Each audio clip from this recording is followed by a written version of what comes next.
pandanglah Yesus, hidupmu pasti berubah. Udah gitu aja. Mari kita pandang Tuhan, hidup kita gak akan sama. Nama itu berbeda sekali. Seumur-umur hidup kami tidak pernah berjumpa, bertemu, alami nama seperti itu. Jesus Christ, Yesus Kristus, nama yang terindah. Setiap lutut berteluk, setiap lidah mengaku, Yesus adalah Tuhan. Ajari kami untuk mengenal pribadinya, Roh Allah yang hidup, Roh Tuhan, Roh pengenalan akan Tuhan.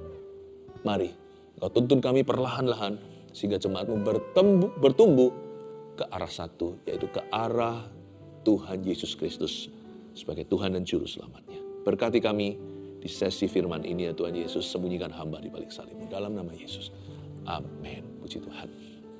Nama itu ya, satu nama itu beda sekali memangnya. Itu nama yang menggentarkan bumi langit.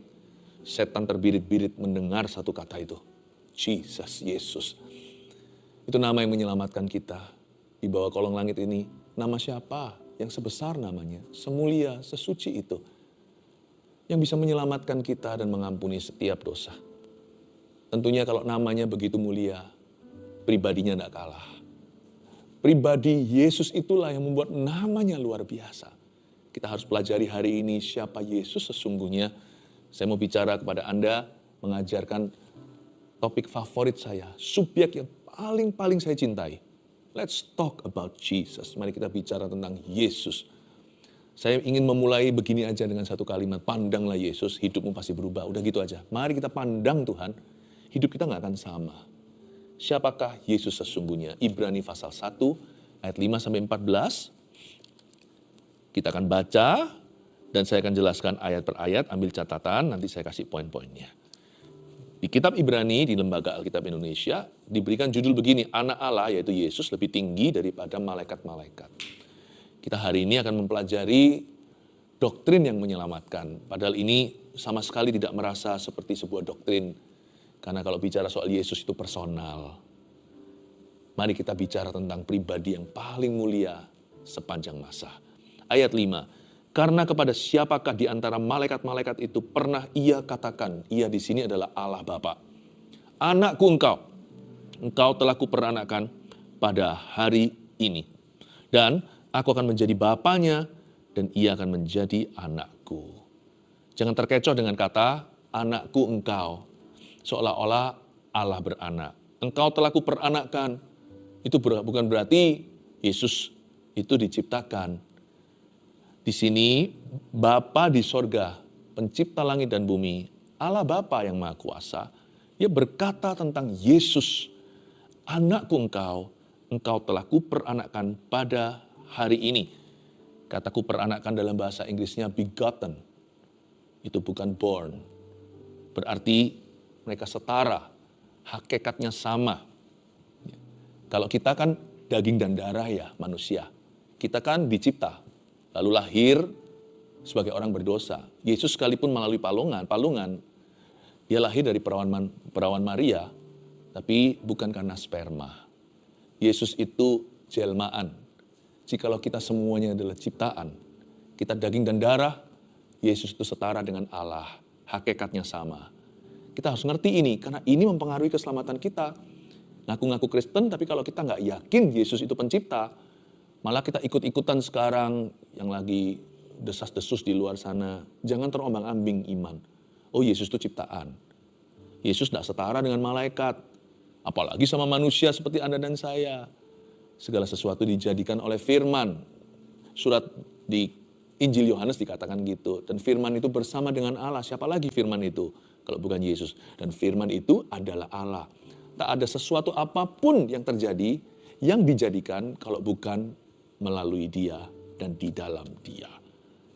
Ini penting sekali. Saya rasa di dalam saat teduh bersama dari waktu ke waktu saya perlu pasang fondasi. Karena saya tidak mau keluarga saat teduh bersama bisa dicuri oleh setan. Saya tidak ingin seorang pun di antara Anda binasa karena salah percaya. Tidak perlu jadi ahli Taurat. Tidak perlu pintar teologi, nggak perlu masuk ke sekolah Alkitab, nggak perlu. Yang penting baca Alkitab. Dan kita tahu siapa Yesus bagi kita. Yesus itu anak Allah. Berarti maksudnya hakikatnya sama. Kalau kita kan anak adopsi, gara-gara Golgota atau Kalvari, kita itu diangkat menjadi anaknya. Yohanes 1 ayat 12, nggak usah dibuka bunyinya. Dan barang siapa yang percaya kepadanya diberinya kuasa untuk menjadi anak-anak Allah. Diberinya kuasa, kita harus diberi dulu, kita harus diangkat dulu, diadopsi dulu. Sebenarnya kalau dilihat-lihat kita nggak ada miripnya loh sama Bapak. Tapi karena kita diampuni. Tapi kalau Yesus lain, dia berkata, sama salah satu muridnya yang mempertanyakan, tunjukkan Bapak. Namanya mirip sama saya, Filipus. Yesus berkata, kamu udah lihat aku 3,5 tahun ini. Yohanes 14. Masa kamu belum melihat Bapak? Bapak dalam aku di dalam Bapak. Setara. Kalau kita jadi anak Tuhan itu kan kehormatan. Kalau Yesus itu kesetaraan. Jesus is God, you know. He is the Son of God. Kata anak Allah itu jangan sampai kita terkecoh. Kita kira itu kalah standar. Bukan. Yesus itu rendah hati. Makanya dia mengambil rupa seorang hamba. Bahkan di dunia pun pelayanannya waktu di Galilea, dia selalu sebut dirinya bukan orang hebat. Dia selalu sebut anak manusia. Dia menyamakan dirinya dengan kita. Just because hanya karena dia rendah hati, jangan sampai kita itu injak-injak. Apalagi menginjak-injak roh kasih karunia dan darah yang mahal. Satu-satunya keselamatan itu lewat Tuhan. Anakku engkau bukan berarti dia lebih rendah. Kalau kita sih, kita ini bawahan. Maria pun berkata begitu sekalipun yang melahirkan. Terjadilah padaku sesuai firman-Mu karena aku hanyalah hamba-Mu. Ya, kalau kita memang perlu merendah. Tapi kalau Yesus itu lebih tinggi daripada semua ciptaannya. Lalu dikatakan anakku engkau telah kuperanakkan pada hari ini. Dan aku akan menjadi bapanya dan ia akan menjadi anakku. Ayat 6, dan ketika ia, Allah Bapa nih, membawa pula anaknya yang sulung ke dunia. Kita mengetahui event itu namanya Natal. Ia berkata, lihat ini ya, ia berkata apa? Bapa berkata apa? Allah berkata begini tentang Yesus. Semua malaikat Allah harus menyembah dia. Wow, berarti he ain't no human. Dia bukan manusia biasa. Dia menjelma jadi manusia, daging dan darah seperti kita, tapi tanpa dosa. Semua malaikat Allah harus menyembah dia. Yesus itu disembah. Tidak pernah satu pun di Kejadian sampai Wahyu, ada cerita di mana ketika malaikat itu sujud menyembah kepada Allah, Yesus ada di sana turut menyembah. Nggak ada. Nggak ada satupun di dalam firman Tuhan, termasuk di kitab Wahyu, ketika para malaikat dan juga 24 tua-tua yang mewakili 12 orang-orang kudus perjanjian lama, 12 lagi orang-orang kudus perjanjian baru, gereja perjanjian baru, dan mereka yang diselamatkan dari kaum bangsa Israel zaman dulu. Tidak ada satupun cerita di sana Yesus ada di kalangan 24 dan malaikat lalu sujud menyembah. Yesus berdoa di Getsemani itu lain cerita karena dia memberikan teladan pada kita. Karena Yesus dalam dagingnya secara manusia, dia betul-betul bersandar hanya kepada Bapaknya hingga peluh darah. Karena waktu itu Yesus menanggalkan segala sesuatu dan mengangkat dosa kita. Ditumbalkan di kayu salib. Digantung di sana sambil berseru, Eloi, Eloi lama sabachthani, Allahku, mengapa engkau meninggalkan aku? Yang ditinggalkan oleh Allah itu kita. Tapi Yesus tanggung itu di salibnya. Sejak kekal sampai kekal, alfa hingga omega, pada mulanya adalah firman-firman itu bersama dengan Allah. Firman itu adalah Allah, tidak pernah sekalipun yang namanya Allah Tritunggal itu terpisah-pisah. Hari itu di kayu salib, Yesus berkata, mengapa engkau meninggalkan aku? Karena dosa kita dipikulnya. Yesus tidak berdosa, dia pikul dosa kita. Sampai Allah tidak mau melihat kepada putranya yang tunggal. Saya ingin untuk Anda mengerti bahwa kalimat ini luar biasa. Semua malaikat harus menyembah dia, itu nggak pernah loh. Allah berkata itu tentang seorang hamba Tuhan. Hamba Tuhan lainnya, kita-kita. Sehebat, sejago, sesuci, sekudus apapun, Musa kayak Abraham. Siapapun tidak pernah ada kesaksian seperti ini, semua malaikat harus menyembah dia. Bahkan, jangankan semua malaikat, satu malaikat pun tidak boleh menyembahnya. Kita tahu di cerita kitab Wahyu, ketika ada satu malaikat, ketika Yohanes mendapat penglihatan, lalu dapatkan visitasi ilahi, ada seorang malaikat, Gabriel atau malaikat yang lain contohnya. Langsung dia sujud menyembah. Malaikat itu menolak dan berkata, jangan. Aku hamba seperti kamu. Sembahlah anak domba Allah, yaitu Yesus Kristus. Nggak ada satupun, baik orang-orang kudus maupun malaikatnya, yang boleh terima penyembahan. Hanya Yesus. Ayat 7, dan tentang malaikat-malaikat ia berkata, yang membuat malaikat-malaikatnya menjadi badai dan pelayan-pelayannya menjadi nyala api. Tetapi tentang anak ia berkata, tentang anak ini tentang Yesus, Allah Bapa berkata, tahtamu ya Allah, wow, tetap untuk seterusnya dan selamanya. Dan tongkat kerajaanmu adalah tongkat kebenaran. Ayat 8, tetapi tentang anak, Allah Bapa berkata, tahtamu ya Allah, your throne, O God. Allah Bapa, Allah Putra, Allah Roh Kudus, ketiganya yang esa. Allah Bapa berfirman, tahtamu kepada Yesus Kristus yang kita kenal, Allah Putra itu, tahtamu ya Allah, your throne of God, oh God. Jadi Allah Bapa menyebut Yesus sebagai Allah. Menyebut Allah Putra sebagai Allah. Nggak mungkin Tuhan Allah Bapa pernah berkata demikian tentang seorang manusia biasa. Siapapun juga apapun jasanya sama kerajaan sorga. Nggak peduli kalau sudah membangkitkan 1000 orang mati. Nggak pedulikan orangnya sesaleh apa. Nggak pedulikan orang itu dipakai secara luar biasa. Nggak pedulikan tingkat urapannya, nggak ada bedanya. Manusia hanya debu dan tanah. Hanya satu yang disebut oleh Allah Bapa. Tahtamu ya Allah. Tetap untuk selama-lamanya. Daud pun Tuhan tidak berkata demikian. Daud hanya berkata, keturunanmu nanti. Keturunanmu akan duduk di tahta itu. Ayat 9, engkau mencintai keadilan dan membenci kefasikan. Sebab itu Allahmu telah mengurapi engkau dengan minyak sebagai tanda kesukaan melebihi teman-teman sekutumu. Ayat 9 bicara tentang the ministry of Jesus atau pelayanan Yesus. Yesus di sini disebut sebagai seseorang yang mencintai keadilan. Ini sifatnya Tuhan. Dia membenci kefasikan. Tuhan itu sangat mencintai kekudusan. Dan dia sangat benci dosa. Bukan pendosanya dia benci, dia sangat benci perbuatan dosa. Jadi jangan mencobai Tuhan. Kalau kita sudah tahu kebenaran, kita harus segera membersihkan diri. Kita nggak bisa bersihkan diri sendiri, datang dalam pertobatan, lalu habis itu minta tolong Roh Kudus untuk bawa kita pada kemenangan. Engkau mencintai keadilan, itu sifat Tuhan. Membenci kefasikan, itu sifatnya Yesus. Itu karakternya Tuhan. Sebab itu Allahmu telah mengurapi engkau dengan minyak sebagai tanda kesukaan, melebihi teman-teman sekutumu. Suatu pelajaran berharga bagi kita. Seperti Yesus guru. Seperti Tuhan Yesus yang menjadi teladan. Bukankah Yesus berkata, akulah jalan. Ayo kita ikuti dia. Dialah kebenaran dan dia hidup. Jaga kekudusan hari-hari ini. Apapun itu artinya dalam hidupmu, Anda semua yang mengikut Tuhan, kita semua itu pasti dituntun firman dan dituntun Roh Kudus secara pribadi. Apapun artinya bagi beberapa orang, itu berarti itu. Bagi beberapa orang berarti hal yang lain lagi. Setiap kita itu pasti ada area kelemahan, area kejatuhan. Minta tolong sama Roh Kudus. Bukankah Yesus sudah mengalahkan semua? Mari kita menjaga kekudusan hari-hari ini, apalagi di akhir zaman. Agar supaya seperti Yesus kita diurapi secara luar biasa bagi kemuliaannya. Agar kita diurapi melebihi teman-teman sekutu kita. Akan ada perbedaan antara orang Kristen yang biasa atau orang Kristen yang hanyalah kulitan dengan orang Kristen yang sungguh-sungguh bayar harga. Jaga kekudusan ya. Karena hari-hari ke depan keluarga Saat Teduh bersama, Anda tidak akan hanya menulis permintaan, permohonan doa, doakan saya, Anda pun akan bisa mendoakan orang lain dan mujizat akan terjadi. Jaga kekudusan, sebab Tuhan mau memakai keluarga Saat Teduh, gak bisa selama-lamanya baby kan. Satu titik, saya harus tantang Anda untuk mengenal Tuhan lebih, dan saya harus dorong Anda untuk melayani. Ada satu level tertentu di mana Tuhan mau bawa kita untuk dipakainya.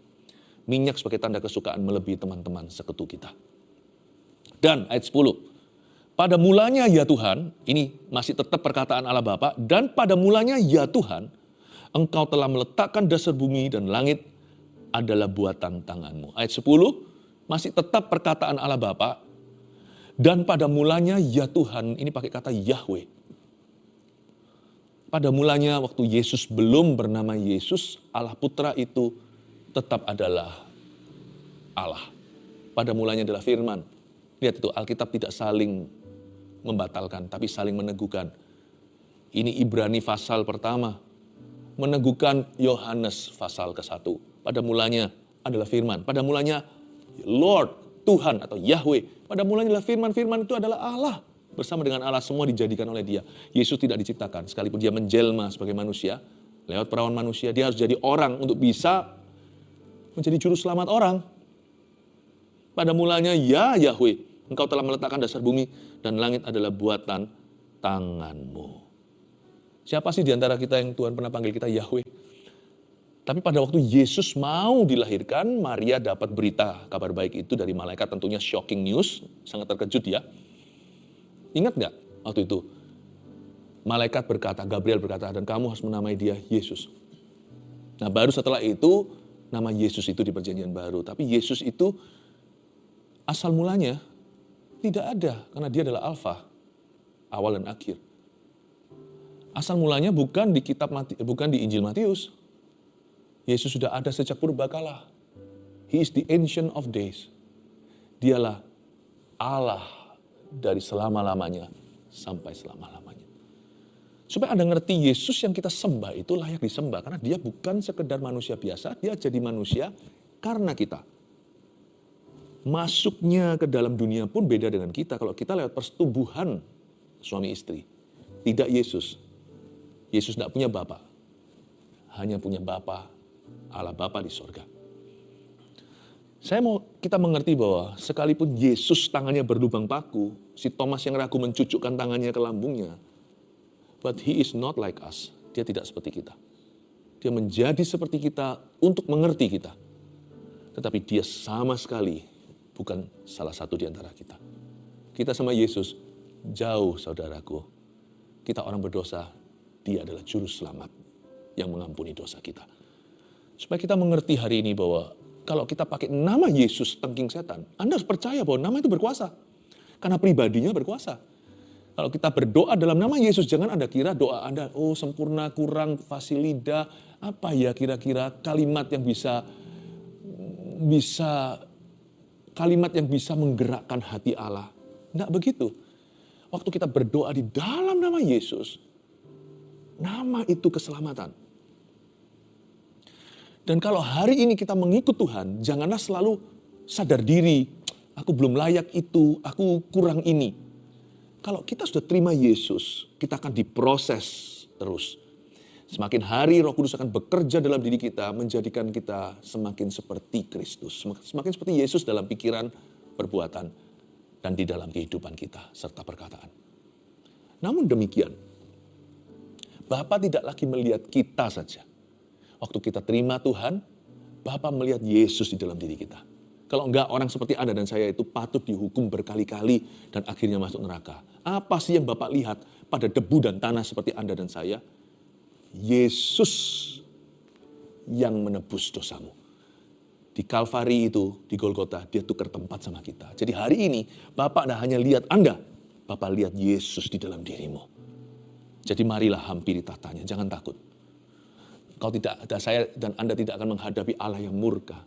Tapi Allah yang mau berbuat sesuatu untuk menolongmu dan mengubahkan hidupmu. Coba lihat ayat 11, semuanya itu akan binasa. Tetapi engkau tetap ada, masih bicara soal Yesus ini ya. Dan semuanya itu akan menjadi usang seperti pakaian. Seperti jubah akan engkau gulungkan mereka. Dan seperti persalinan mereka akan diubah. Tetapi engkau, ini Yesus, masih Yesus, engkau tetap sama. Dan tahun-tahunmu tidak berkesudahan. Tahun-tahunmu tidak berkesudahan itu seperti orang nyanyi selamat ulang tahun. Happy birthday to you. Sebenarnya berapa sih usianya Tuhan Yesus? Saya bisa menjawabnya sesederhana ini. Usianya Tuhan itu 33 plus selama-lamanya. 33 plus eternity. Yesus di palungan itu sampai mati, sampai bangkit dan naik ke sorga itu 33-an usianya. Tetapi setelah 3 hari dia bangkit. Dia mati pada Jumat Agung. Bangkit hari Paskah.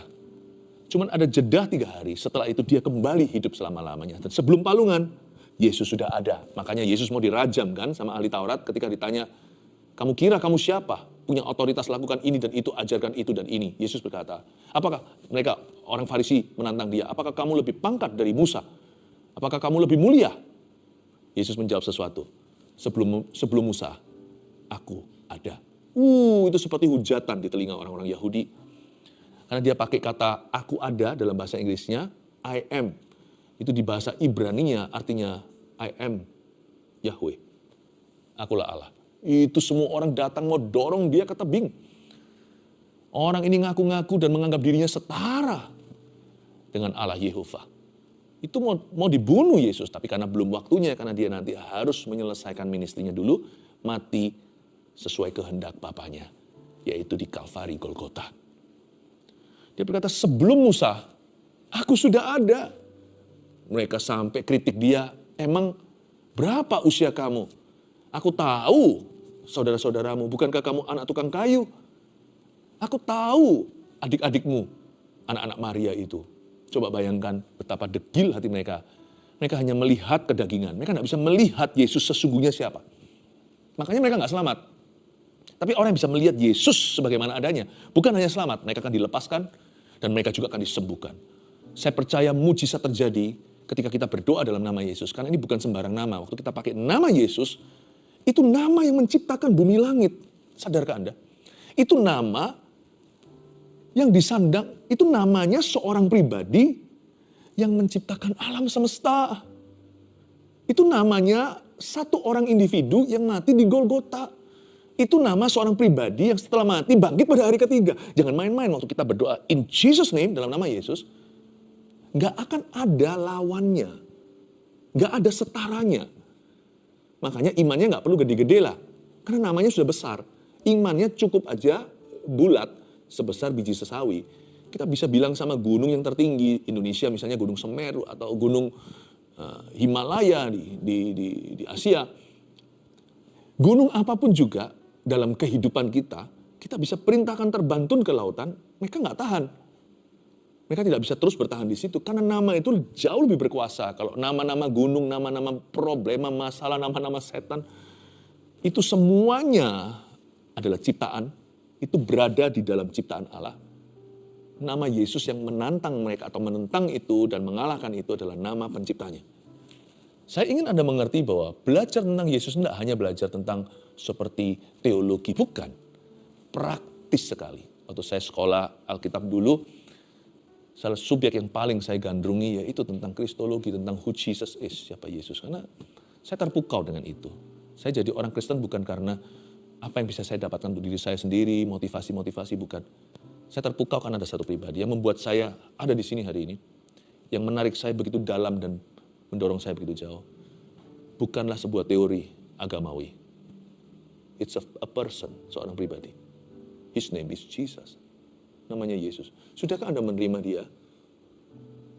Sudahkah Anda sungguh-sungguh mengenal dia? Kalau Anda belum ya, jangan jadi Kristen KTP-an. Karena bukan mereka yang berseru Tuhan-Tuhan yang selamat loh. Tapi orang-orang yang melakukan kehendak Bapa, yaitu percaya kepada anak Allah. Umur Yesus berapa sih? Tahun-tahunnya kok tidak berkesudahan. Semuanya itu akan binasa, tapi engkau tetap ada. Jangan jadi seperti ahli Taurat orang Farisi yang degil hatinya. Masih usianya muda kok, merasa diri gimana. Jangan lihat Yesus seperti para Farisi memandangnya. Karena Anda akan binasa. Lihat Yesus sebagaimana firman katakan. Umurnya 33 di atas muka bumi. Kekal selamanya sampai kekal selama-lamanya. Alfa dan Omega. That's my Jesus. Itulah Yesusku. Ayat 13. Dan kepada siapakah di antara malaikat itu pernah ia atau Allah Bapa berkata, duduklah di sebelah kananku sampai kubuat musuh-musuhmu menjadi tumpuan kakimu. Coba tunjukkan ada satu cerita di Alkitab di mana malaikat itu duduk. Ada sih, duduk di kubur Yesus. Tapi duduknya itu pun dalam misi. Untuk bertemu dengan orang-orang yang kecele hari itu. Karena mereka nggak percaya apa yang Yesus sudah nubuatkan sendiri. Bahwa dia akan bangkit pada hari ketiga. Maria Magdalena masuk. Lalu siapa lagi. Malaikat itu duduk di situ. Ada dua malaikat kan yang duduk. Satu di daerah kepala Yesus tadi. Satu di daerah kaki. Di mana tadi ditempatkan mayatnya. Mayat juru selamat. Pada hari ketiga ketika dia bangkit, banyak orang menengok ke dalam kuburan itu dan melihat malaikat. Tetapi sebenarnya malaikat tidak pernah dipersilakan duduk bersama dengan Bapa. Yang boleh duduk ya, kalau pelayan nggak boleh. Pelayan itu harus sibuk. Kalau ada seorang royalty atau seorang raja, misalnya kalau Anda bayangkan kerajaan Inggris atau kerajaan mana, atau kerajaan di Indonesia aja, ya di beberapa daerah-daerah khusus masih ada sultannya. Mana ada sih abdi dalamnya? Apalagi kalau orang luar. Mana berani duduk sembarangan. Yang duduk tuh raja dan keluarganya. Yang lainnya itu semua melayani dan sibuk sana sini. Yang diundang duduklah, itu VIP. Dan duduklah di sebelah kananku, sampai ku buat musuh-musuhmu menjadi tumpuan kakimu. Di sini sebuah statement pernyataan bahwa Yesus tidak sama dengan malaikat dan tidak sama dengan hamba-hamba Tuhan lainnya. Dia setara, duduknya itu di tahta. Mana ada seorang manusia yang didudukkan di situ. Kita pun dapat invitasi atau dapat undangan yang sama. Kita agak berkecualian karena kita itu lebih beruntung dari malaikat, padahal malaikat lebih baik dari kita. Kita pun diundang.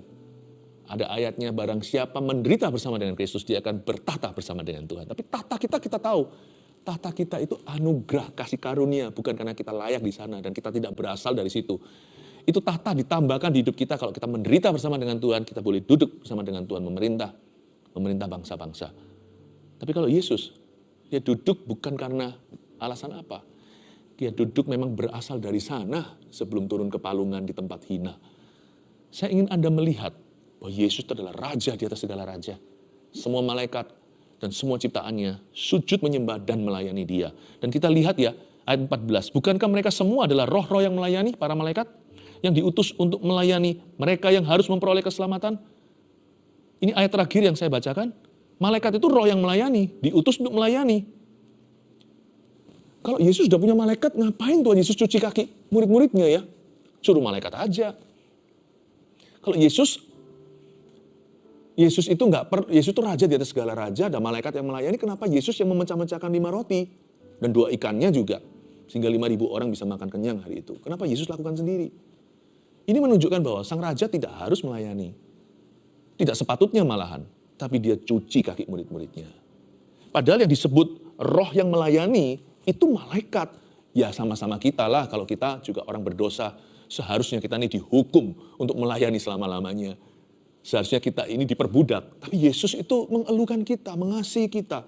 Kok bisa ya? Malah dia suruh murid-muridnya duduk, dicuci satu-satu tuh refleksi kaki. Dibersihkan, dibasuh seperti itu. Wow, saya sampai termenung-menung waktu saya baca ayat 14 ini. Itu berarti Yesus itu berarti hamba loh.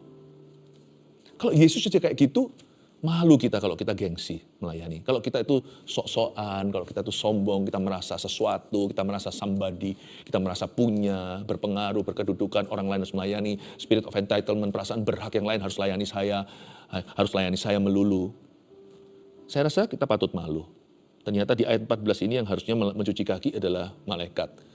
Kalau bisa sekalian aja, yang mati di kayu salib itu biar malaikat aja. Malaikat juga ada yang tidak berdosa kan? Kan 2/3 malaikat tidak terseret ke bawah, yang 1/3 yang terseret itu kan sama Lucifer. Jadi roh jahat. Kok Yesus turun tangan sendiri? Pokoknya sepenting itu nggak bisa. Kalau itu untuk anak-anakku, ciptaanku termulia yaitu manusia. Aku sendiri yang mati. Aku sendiri yang mati. Seperti seorang mama yang saking cintanya sama anaknya nggak bisa. Saya tidak mau punya suster, aku sendiri yang jaga. Ada juga yang kayak begitu kan? Ada yang sampai bayar harga, aku sendiri yang memberi dia susu. Sekalipun ada yang namanya formula, aku kasih dia ASI. Kasih Tuhan itu seperti itu. Aku turun sendiri. 3 poin sini untuk kita mengerti siapa Yesus sesungguhnya dan apa aplikasi. Aplikasi untuk kita saya sertakan. Nomor 1, Yesus itu anak Allah yang setara dengan Allah. Catat itu sudah, jangan dinegosiasi. Kita harus menyembahnya, itu aplikasi. Ya. 2, Yesus itu kudus dan membenci dosa. Dia benci kefasikan, mencintai keadilan. Berarti kita harus menjaga kekudusan kita. Kenapa aku harus jaga hidup kudus? Kan besok nggak melayani. Kenapa aku harus menjaga kekudusan? Nggak ada orang yang melihat saya. Kita mau menjaga kekudusan karena dia yang memanggil kita itu kudus. Udah gitu aja, like father like son, jatuh nggak jauh dari pohonnya. 3, Yesus itu berhati hamba. Kita harus lemah lembut dan rendah hati seperti dirinya. Kalau enggak, malu sama Tuhan Yesus. Kita mesti rendah hati dan lemah lembut. Saya dorong keluarga Saat Teduh Bersama, jadi orang di masyarakat, termasuk kalau melayani di gereja, dan juga jemaat GMS yang saya sangat kasihi, kita harus ramah sama jemaat orang baru maupun orang lama. Dan kalau kita adalah jemaat yang dilayani, ramahlah pada para pelayan Tuhan yang melayani Anda hari itu. Jangan merasa lebih berhak daripada yang lainnya. Jadi orang yang lemah lembut dan rendah hati, agar kita membuat Yesus bangga punya anak seperti kita. Haleluya.